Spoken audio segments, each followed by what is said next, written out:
Welcome and thanks for joining me on Talk the Walk. I'm Sarah Wong.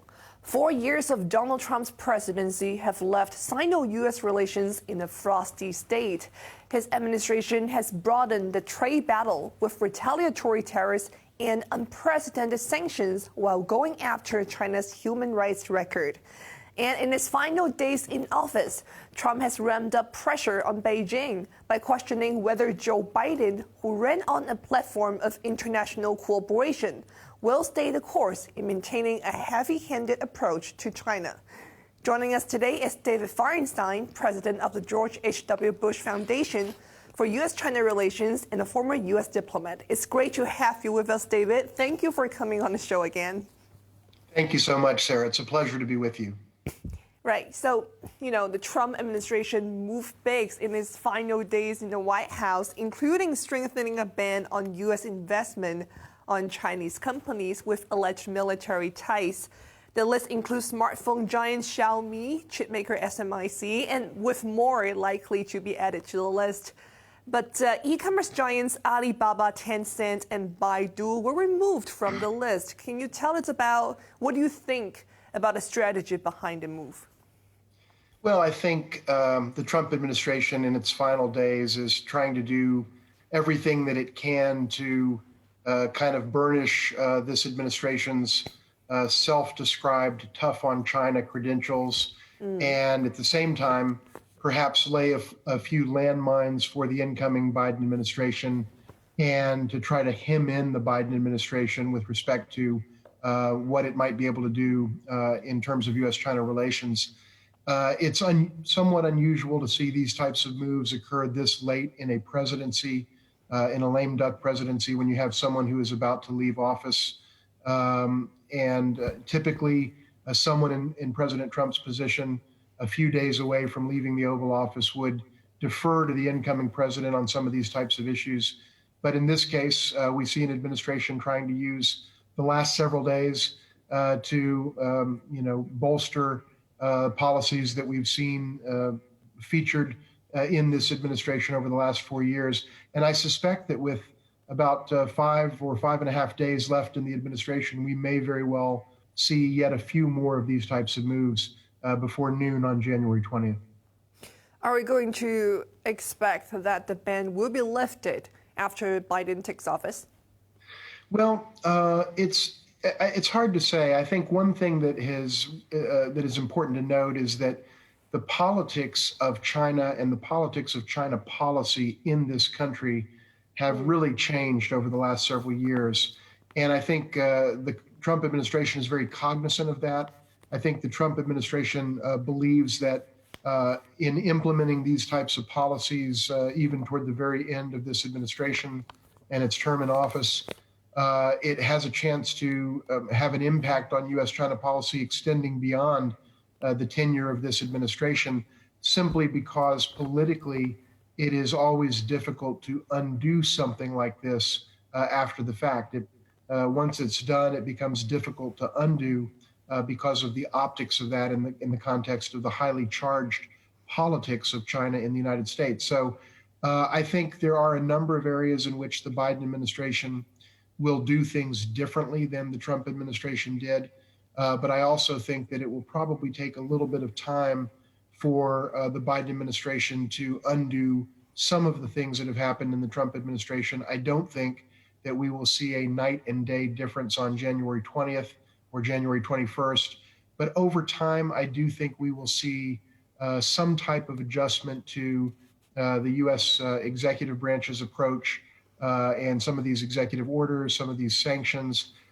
There probably will be some adjustments over time, but they won't be dramatic, and they won't be things that we'll see in the days immediately after inauguration. Now, after 4 years of threats-laden rhetoric, China stands largely where it was when Trump took office.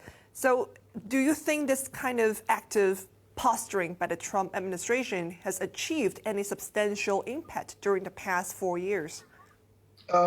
In short, no. I don't think it has achieved the impact or the goals that the Trump administration itself set out to achieve. I think the most obvious and self-evident example of that is with respect to tariffs.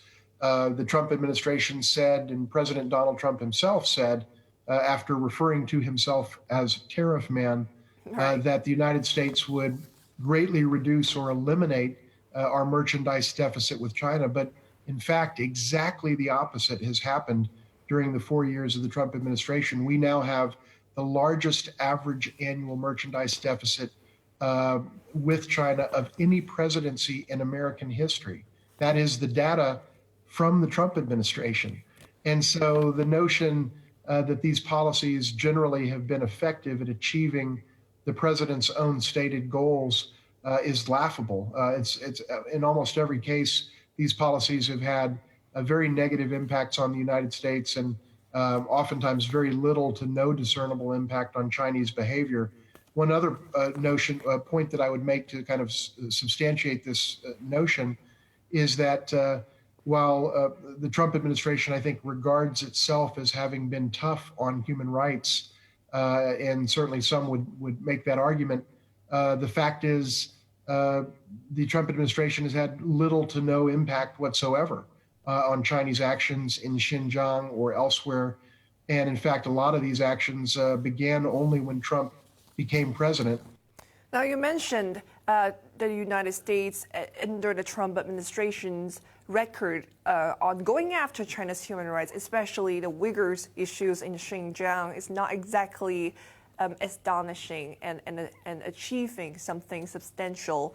Now, the Trump administration recently moved to ban cottons and tomatoes from China's Xinjiang region, citing forced labor by the Uyghurs.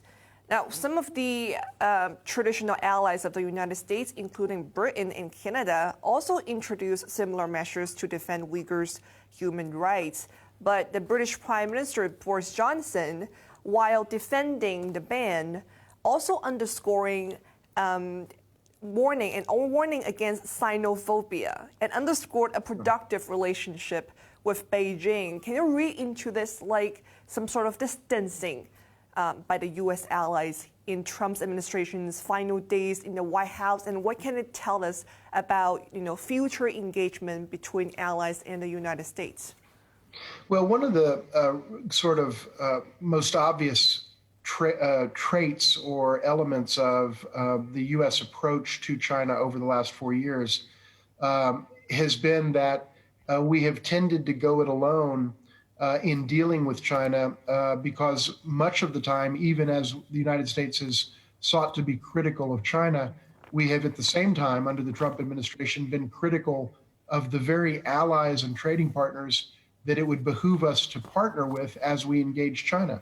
And so the United States has picked fights with Japan, with South Korea, with many partners in Europe, with Canada, again and again and again over the last 4 years.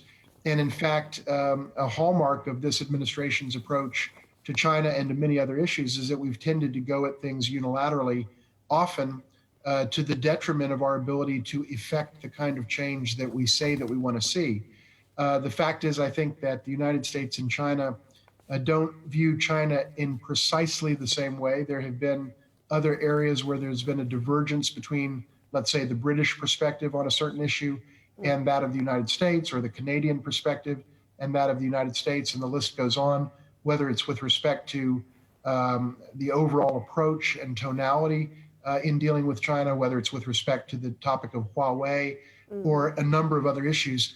So I think, again, one of the hallmarks we've seen of the Trump administration is that the Trump administration has tended to offend and alienate allies at the very time that we need those allies and partners the most, as we seek to speak with a united voice, if you will, with respect to China. So I think that's one of the things that is likely to change as we go into the Biden administration. I think this incoming administration is going to place a much greater emphasis on working with allies and partners, both in Asia and in Europe and elsewhere, to try to leverage the power of the collective, if you will, in dealing with the very formidable economic rival in China.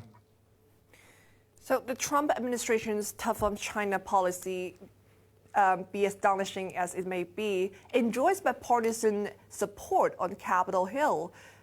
So when Biden takes office next week, are we going to expect that the Biden administration is going to give a fresh outlook to its China policy, but with very similar substance? I think that, first of all, we're not going to see a dramatic sea change in U.S. policy toward China on day one or week one or month one of the administration. I do think that over the course of 2021, we will see some notable adjustments in U.S. policy toward China.